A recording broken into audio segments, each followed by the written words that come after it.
الساق بالساق إلى ربك يومئذ المساق. بسم الله الرحمن الرحيم. الحمد لله رب العالمين، والصلاة والسلام على رسوله الأمين وعلى آله وأصحابه ومن تبعهم بإحسان إلى يوم الدين. أما بعد.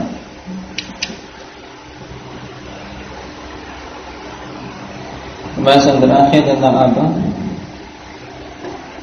Indahnya Hamzah.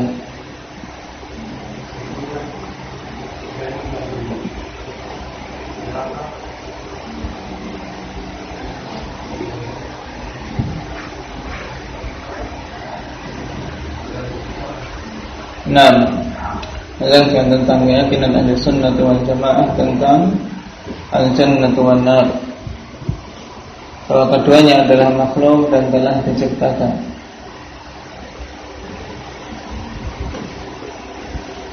Penciptaan surga dan neraka yang merupakan tempat kembali hamba-hamba Allah Subhanahu wa taala yang hakiki di kalangan jin dan manusia. Tentunya padanya hikmah yang besar, tidak sebagaimana dikatakan oleh orang-orang Mu'tazilah bahwasanya telah diciptakan yang kedua makhluk tersebut, yaitu al-jannah wan nar, adalah sesuatu yang sia-sia. Dan dalil yang menunjukkan bahwasanya keduanya telah diciptakan banyak. Dan cukup ayat di mana Allah Subhanahu wa taala katakan u'iddat lil kafirin, untuk neraka, dan u'iddat lil muttaqin, untuk surga, menyebutkan bahwasanya keduanya telah ada.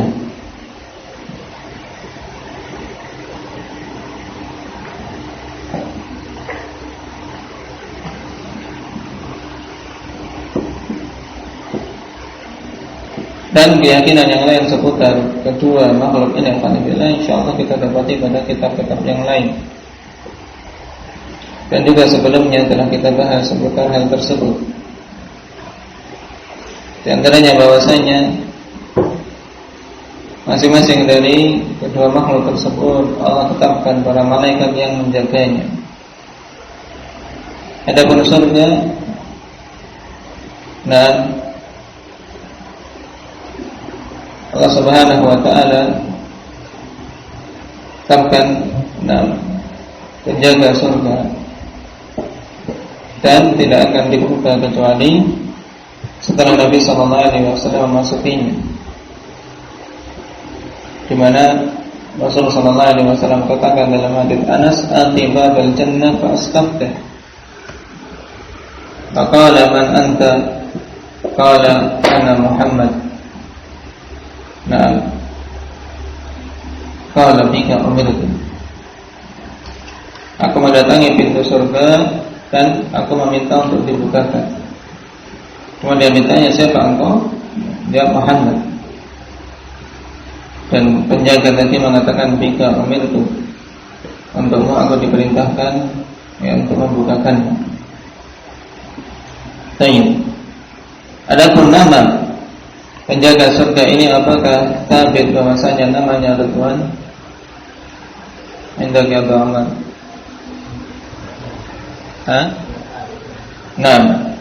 Penetapan bahwasanya nama penjaga surga adalah Ridwan apabila kita dapati dalil yang sahih. Mengenai pintunya, berapa jumlah pintu-pintu surga? Indah Amir, 8 dalilnya.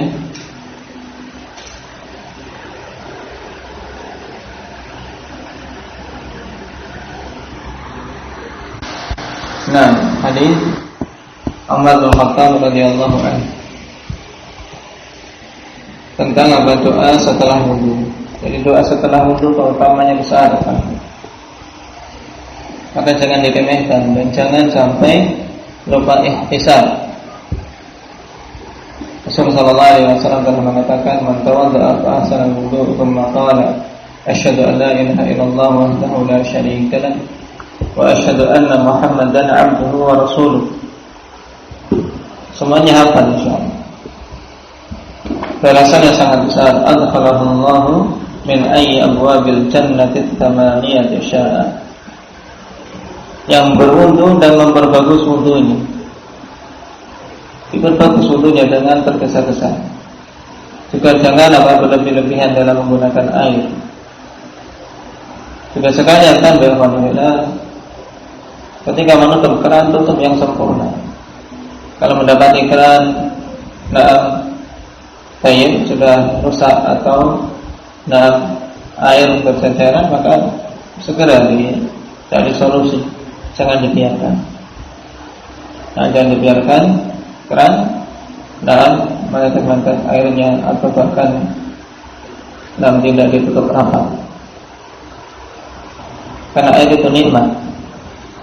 Kalau kita mendengar berita-berita mereka yang kekurangan air, bahkan mencari air harus menempuh jalan yang panjang dan biaya tidak sedikit. Sebagiannya mencari air harus beli. Air harus beli. Dan Allah berikan kemudahan bagi kita. Air yang melimpah, maka kita syukuri. Kita syukuri. Seandainya Allah Subhanahu wa taala tetapkan mata air tersebut kering, kama ya'tikum bima'in ma'in. Siapa yang akan mendatangkan kepada kalian dengan air yang segar? Tidak akan ada.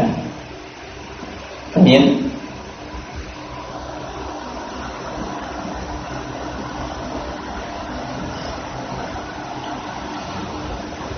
Dan kita kembali ke hadis yang membaca doa setelah wudu.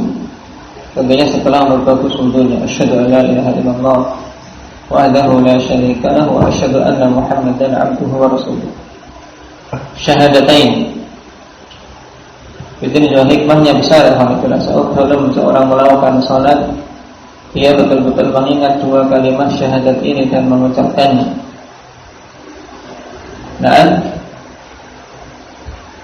Allah Subhanahu wa taala akan masukkan dia ke dalam surga dari pintu mana saja yang 8 yang dia kehendaki, memilih. Tentunya keutamaan yang besar. Nasallallahu min fadli. Syahidnya dalam hadis ini pintu surga ada 8.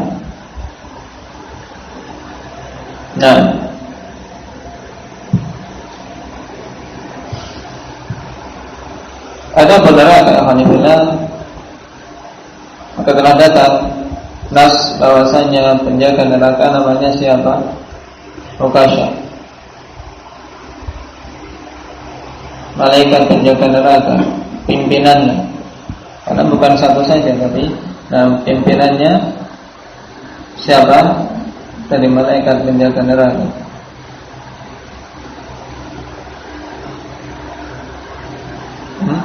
Malik. Dalilnya di dalam Al-Quran mereka memanggil-manggil penjaga neraka ini agar meminta kepada Allah untuk mematikan penduduk neraka. Bagaimana ayatnya? Indahnya Muhammad pada Allah Ta'ala wa nadu ya maliku liyaqdi alaina rabbuk. Mereka memanggil-manggil wahai Malik. Mintalah agar Rabbmu itu menetapkan kematian bagi kami. Taib, masa-masa yang sangat menyengsarakan tatkala mereka merasakan azab di neraka dan minta untuk dimatikan. Padahal dulu di dunia tidak ada yang mau untuk mati. Nah, mereka ingin hidup selama-lamanya, tapi lihat kalau dimasukkan ke neraka, yang mereka inginkan hanya kematian karena begitu dahsyatnya siksa di sana. Na'udzubillah min dzalik. Adapun pintu neraka sebenarnya berapa, Aba Sa'id?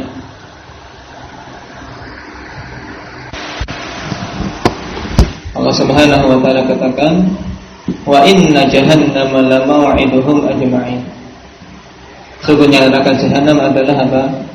Tempat yang dijanjikan bagi mereka semua. Laha sam'atu abwabin. Nah, bagi neraka tersebut memiliki 7 pintu. Nah, ini sangat jelas pada surat Al-Hijr 43 sampai 44.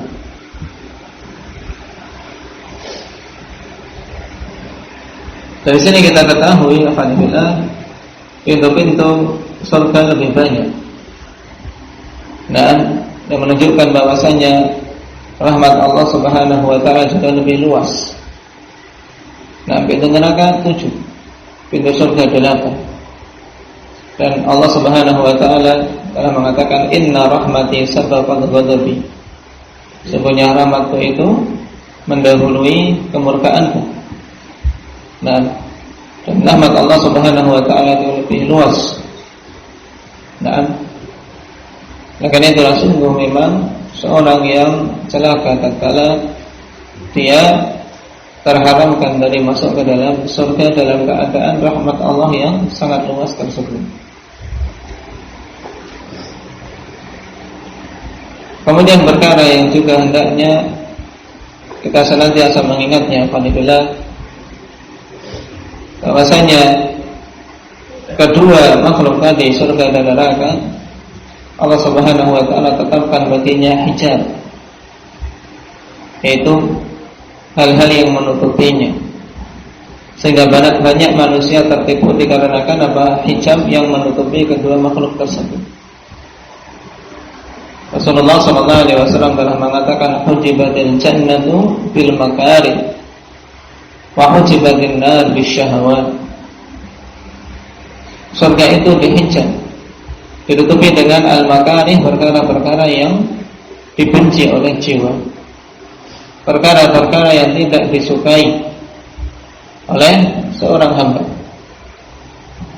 Nah, menahan lapar dan dahaga di siang hari. Nah, ketika berpuasa ini tidak disukai jiwa saja. Berwudu di saat dingin, melakukan sholat di saat sibuk, dan seterusnya. Nah, dan hal-hal yang lain yang memang jiwa asalnya alhamdulillah tidak menyukai. Cuma bagi mereka yang betul-betul telah mendapatkan hidayah dari Allah Subhanahu wa taala untuk beribadah kepadanya, berubah menjadi kenikmatan. Cuman untuk bisa mencapai itu harus apa? Berjuang terlebih dahulu, menundukkan hawa nafsunya. Hujibatil jannatu bil makarih. Maka sampai malaikat alhamdulillah tatkala diperlihatkan kepadanya hijab tersebut yang melingkupi surga, dan mengatakan, wahai Rabbu, nah, aku menyangka hampir tidak akan ada yang bisa masuk ke dalamnya dikarenakan hijab yang penuh dengan perkara-perkara yang tidak disukai jiwa tersebut. Sebagaimana dalam hadis di luar Sahihain disebutkan oleh Syekh Muqbil dalam As-Sahih Al-Musnad. Dan sebaliknya neraka hujibatin nar bisyahawat, neraka dihijab dan ditutupi dengan perkara-perkara yang sesuai dengan syahwat, perkara-perkara yang mencocoki hawa nafsu dan hamba-hamba ini, yang sampai malaikat khawatir tidak akan ada seorang pun yang bisa selamat darinya. Karena apa? Karena yang melingkupi neraka tersebut hal-hal yang memang jiwa ini condong kepadanya. Berarti dari sini alhamdulillah kita butuh menguatkan iman agar jangan sampai nah, yang kita lihat adalah hijabnya saja. Tapi nah, lihatlah apa yang ditutupi dengan perkara-perkara tersebut. Kalau seorang yang diingat adalah besarnya nikmat surga yang ada padanya, maka segala hal-hal yang menutupinya dari hal-hal yang tidak disukai oleh jiwa ini akan terlupakan dan berubah menjadi perkara yang nikmat, sebagaimana keadaan para pendahulu kita. Dan sebaliknya, hal-hal yang disukai oleh syahwat yang melingkupi neraka itu pun akan menjadi perkara yang paling dibenci, karena kita benci semuanya untuk masuk ke dalamnya. Dan hadits ini merupakan hadits yang hendaknya menjadi perkara yang terus-menerus kita ingat dalam kehidupan ini. Kenapa? Karena kapan saja seorang lalai darinya, ya akan terjerumus dan mengikuti apa yang menjadi konsekuensi hijab-hijab tersebut. Syahwat dituruti, kemudian beribadah malas, sehingga tersauhkan dari kemuliaan. Kita lanjutkan. Qala al-Imam Ahmad rahimahullah ta'ala,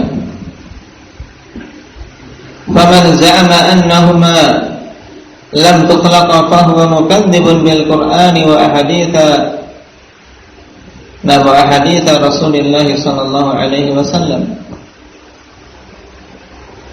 Atau diidhafahkan berarti wa ahadithi. Fahuwa mukadzibun bil Qur'ani wa ahadithi Rasulullah sallallahu alaihi wasallam wa la ahsibuhu yu'minu bil jannati wan nar.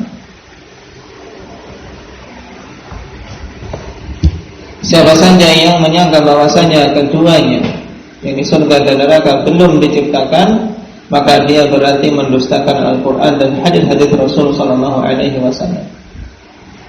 Dan aku tidaklah menganggap dia beriman kepada surga dan neraka dengan keimanan yang benar. Qala Syekh Najmi rahimahullah, li'annahu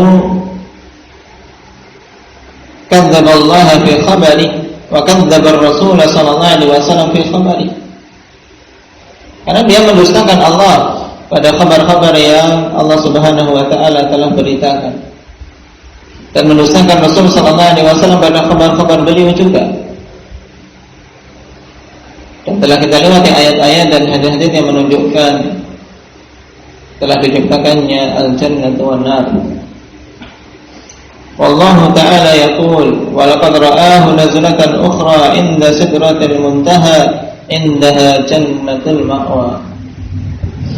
Dan juga ayat yang sharih menegaskan bahwasanya surga telah ada, di mana tatkala Rasul sallallahu alaihi wasallam diangkat dalam Mi'raj sampai ke Sidratul Muntaha, kemudian diperlihatkan bagi pada beliau Jannatul Ma'wa, surga yang merupakan tempat kembali orang-orang yang beriman. Qala man mata min ahli al-qiblati muwahhidan yusalla alaihi wa yastaghfaru lahu wa la yuhjabu anhu al-istighfar wa la tutraqu as-salatu alaihi li dhanbin adnabahu saghiran kana aw kabiran wa amruhu ila Allah ta'ala. Dan ini poin terakhir yang dibawakan oleh Imam Ahmad rahimahullah ta'ala untuk menutup kitab Ushulus Sunnah beliau. Dan tentang siapa saja yang mati dari ahli qiblah, karena bagaimanapun juga akhir dari kita semua kematian, dan beliau tutup pembahasan dengan masalah tersebut. Nah, siapa saja yang mati dari kalangan ahli qiblah dalam keadaan bertauhid, tidak melakukan kesyirikan, maka disolati, kemudian dimintai ampunan. Dan wala yuhjabu anhul istighfar, tidak ditutup darinya istighfar. Jangan sampai gara-gara dosa yang dilakukan dia kemudian kita tidak mau memintakan ampun. Dengan syarat utama tadi, dia masih dari ahli tauhid. Wala tutrakus shalah, juga jangan sampai ditinggalkan salat atasnya. Wala tutrakus salatu alaihi,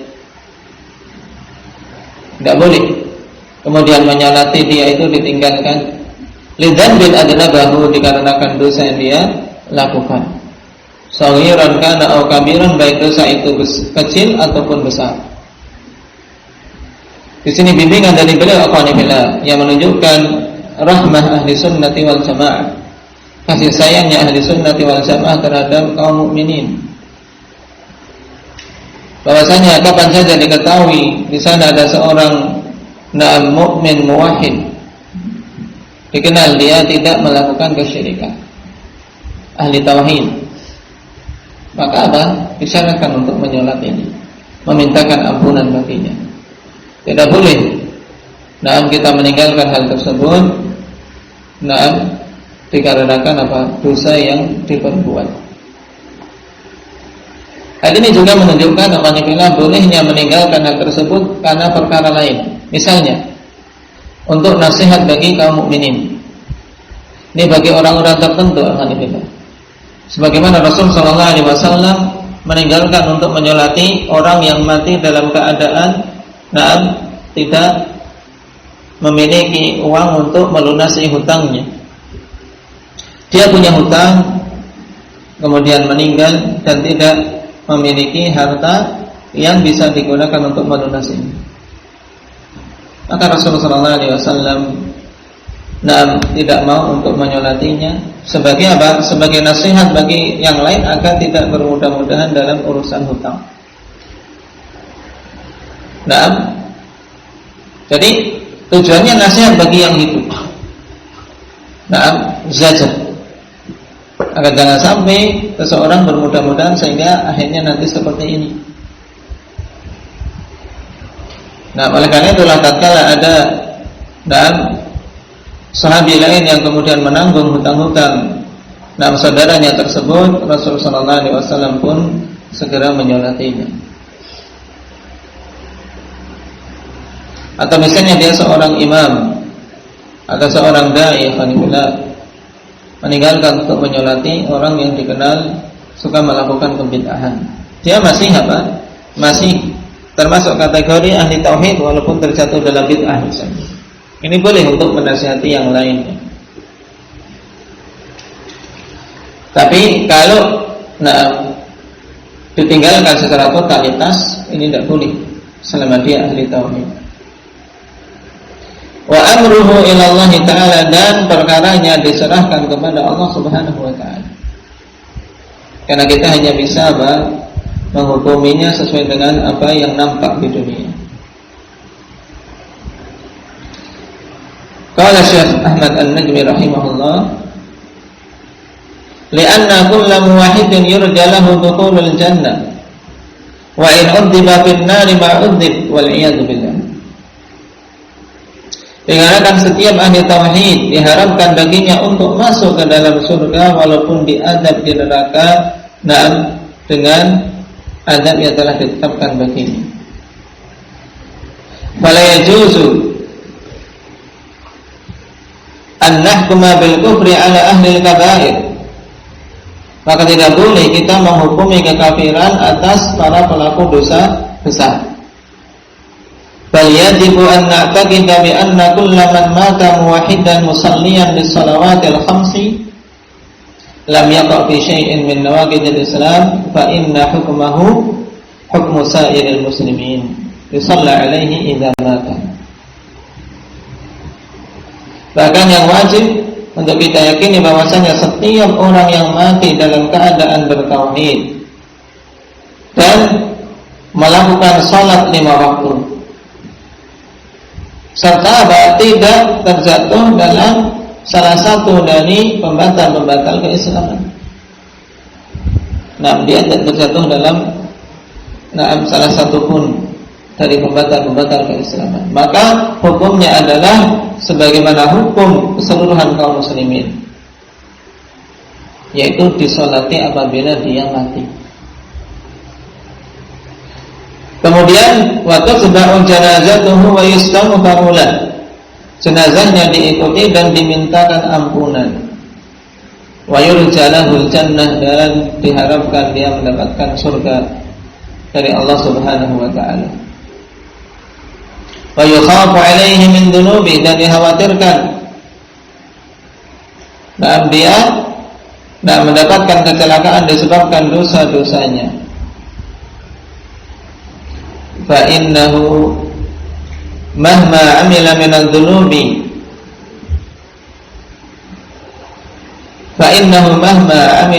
dhunubi ghaira mustahilin laha fa huwa baqin ala islami. Sebab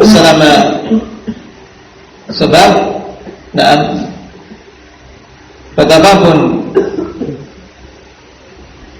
atau bagaimanapun yang telah dia lakukan dan dia terjang dari dosa-dosa, selama dia dalam keadaan tidak menghalalkannya.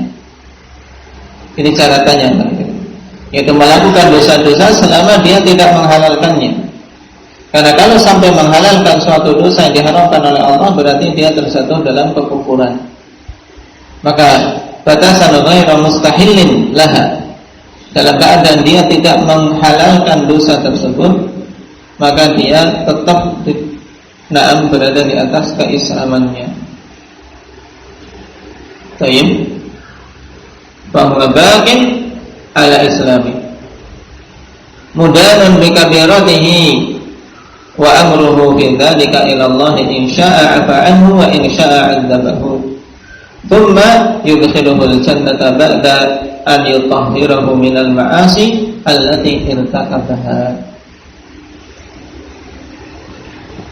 Nah, dia tetap berada di atas keislamannya, cuman apa ikhwanillah, mudan bi kabirati, dia akan dituntut, akan dibalas dengan sebab dosa-dosa besar yang telah dilakukannya.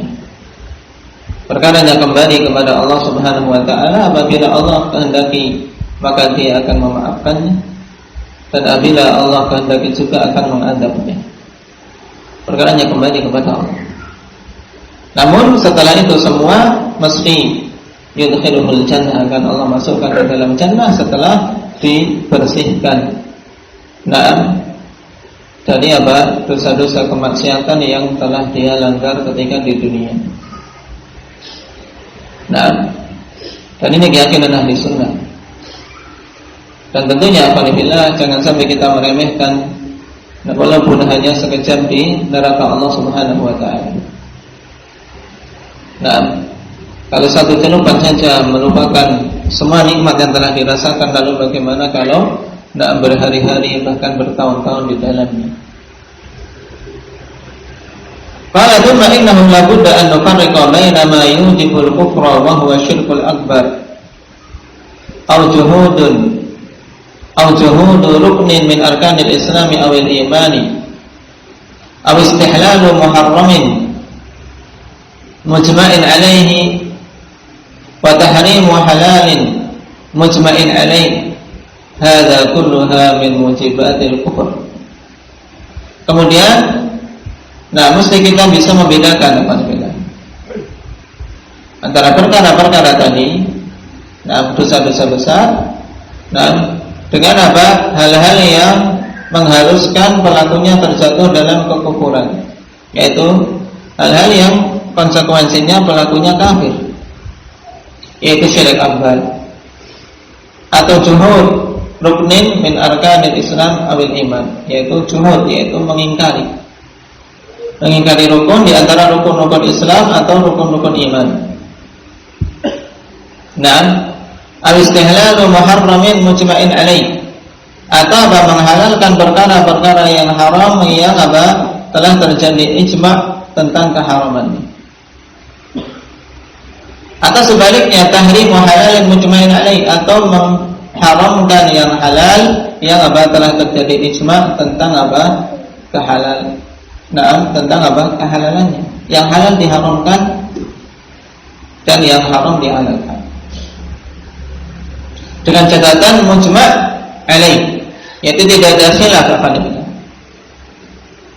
Karena apabila terjadi khilaf, misalnya perbedaan pada beberapa makanan misalnya, atau khilaf pada beberapa jenis binatang, antara halal dan haram, ada khilaf di kalangan para ulama, ada menyatakan halal, ada yang menyatakan haram, maka di sini apa? Tidak dibangun di atasnya apa? Penetapan orang yang menyelisihinya kafir, tidak. Tapi apabila perkara itu haram dalam keadaan memang sepakat, misalnya khamr, nama khamr itu sepakat, semuanya haram. Kemudian seorang menghalalkan khamr, ya dikafirkan. Tapi rokok apa beda? Rokok saya menganggapnya halal ini, anta kafir ya. Ini tidak boleh. Karena apa? Rokok, tentang mengharamannya khilaf di kalangan para ulama. Ini harus kita bedakan. Ya tetap kita nasihati mereka-mereka yang melanggarnya. Dikarenakan memang hal tersebut dapat diperselisihkan.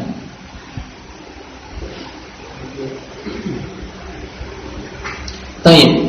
Hadhihi kulluha min mujibatil kufur. Ini semua adalah perkara-perkara yang mengharuskan pelakunya terjatuh dalam kekufuran. Maka dzalikal istihanatu bi kitabillah, bi syar'illahi, aw sukhriyah bi syai'in min ahkami syara'.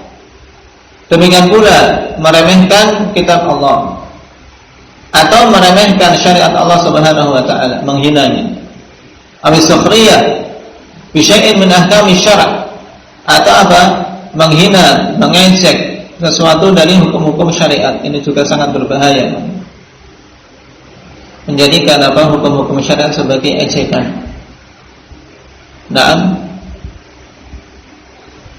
Yang terkadang banyak sebagian kaum muslimin terjatuh dalam keadaan tidak mengetahuinya, mengejek syariat tentang apa? Jenggot, kemudian mengejek tentang apa? Masalah isbal, mengejek tentang wajibnya para wanita menggunakan hijab syar'i dan seterusnya. Ini perkara yang berbahaya. Tarkus salati bil kulliyah, atau meninggalkan salat secara keseluruhan, sebagaimana telah kita lewati pembahasannya di depan. Kullu hadza yu'addu minan nawaqidil mujibati li kufri fa'iliha wa mu'taqidiha.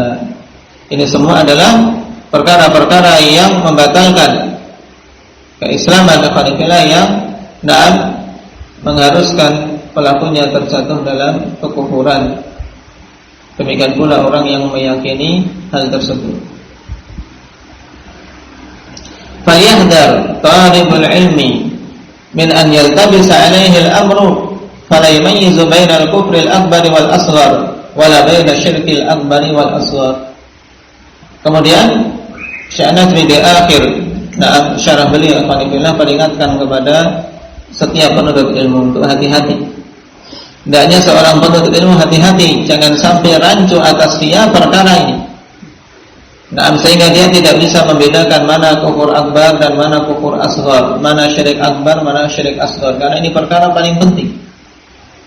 Maka antum semua alhamdulillah harus betul-betul memahami hal ini. Mana yang masuk kategori syirik akbar, mana yang kategori syirik asghar. Fa innahu in hasala lahu dzalika waqa'a fit takfir min haitsu la yash'ur. Sebab apabila dia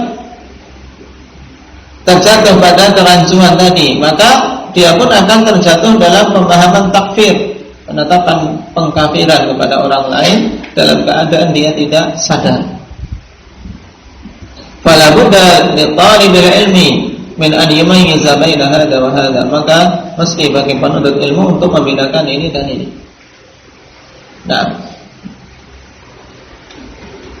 Demikian pula pada perkara-perkara yang lain.